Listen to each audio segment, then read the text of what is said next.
Hello అండి. మెంతులు ఒక 100 గ్రాములు మెంతులు తీసుకున్నానండి. మెంతి కూర ప్రిపేర్ చేసుకోవటం కోసం మనం ఈజీగా మెంతి కూర పండించుకోవచ్చండి. ఈజీగా వస్తుంది. చూడండి, ఒక 100 గ్రాములు మెంతులు తీసుకున్నాను. నైట్ నానబెట్టుకుంటున్నానండి. మనం నానబెట్టుకోకుండా డైరెక్ట్ వేస్తే వెంటనే మొలకలు రావండి. 4-5 డేస్ పడుతుంది. ఇలాగ మనం నైట్ నానబెట్టుకొని ఉదయం వేసుకుంటే 3 డేస్కే మనకు చక్కగా మొలకలు వస్తాయి.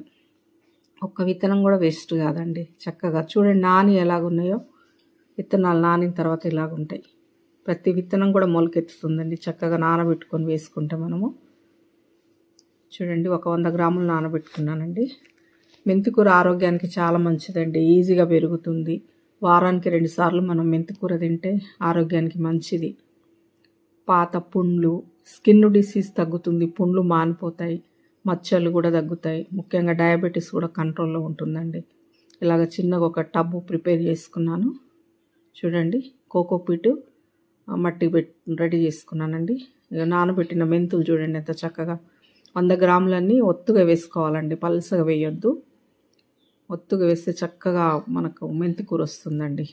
చూడండి ఎంత చక్కగా ఉంది. ఆల్రెడీ ఇంకొక టబ్బు కూడా నేను ప్రిపేర్ చేసుకున్నాను. ఒకదాని తర్వాత ఒకటి మనకు 10 డేస్ లోపల చక్కగా మనకు మెంతి కూర వస్తుందండి ఈజీగా. ప్రతి ఒక్కరు కూడా ఈజీగా పెంచుకోవచ్చు. చూడండి, ఎలాగ విత్తనాలు ఎలాగ చల్లుకుంటున్నాను. 3 డేస్కే చక్కగా మొలకలు వస్తాయండి. ఒక్క విత్తనం వేస్ట్ కాదు మనకు. చూడండి, ఇలా చల్లుకున్నాను. చూడండి ఎంత చక్కగా ఉన్నాయి. టబ్బు నిండా వచ్చాయి వెడల్పుగా. చూడండి, దీని మీద కొంచెం కోకోపీటు మట్టి మనం కలుపుకున్నది సాయిల్ ఉంటే ఇట్లా చల్లుకోవాలండి. విత్తనాలు మునిగిపోయేలాగా చల్లుకోవాలి. 3వ రోజే మనకు చక్కగా మొలకలు వస్తాయండి. చూడండి, ఇలా చల్లుకోవాలి. చల్లుకున్న తర్వాత కొంచెం వాటర్ చిలకరించుకోవాలండి. పైనుంచి పోయొద్దు. వాటర్ కిందిగా చిన్నగా చల్లుకోవాలి. విత్తనాలు పైకి రాకుండా చల్లుకోవాలి.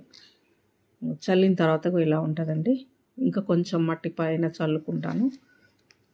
3వ రోజు చూడండి ఎంత చక్కగా మొలకలు వచ్చినాయి. ఒక్క విత్తనం వేస్ట్ కాలేదండి. చక్కగా మొలకలు వచ్చాయి. చూడండి ఎంత చక్కగా వచ్చినాయి. 3వ రోజే మనం అదే డైరెక్ట్ వేసుకుంటే 3వ రోజు రావండి. ఇంకా 6వ రోజు చూడండి. 6వ రోజు ఇలాగా చక్కగా ఆకులు వచ్చినాయి. చూడండి, ఇది 6వ రోజు అండి. ఇది 8th డే అండి. ఇప్పుడు మా 8th డే కూడా చూడండి చక్కగా వచ్చింది. చూడండి, ఇది 8th డే. ఇంకొక 2 డేస్ ఉంచితే ఇంకా చక్కగా ఆకులు వస్తాయండి. చూడండి, ఇగో చూడండి 10 డేస్కి ఇలాగ అయిందండి. మనకి ఇంకా పెద్దగా ఆకులు కావాలి. థ్యాంక్ యూ అండి. షేర్ చేయండి.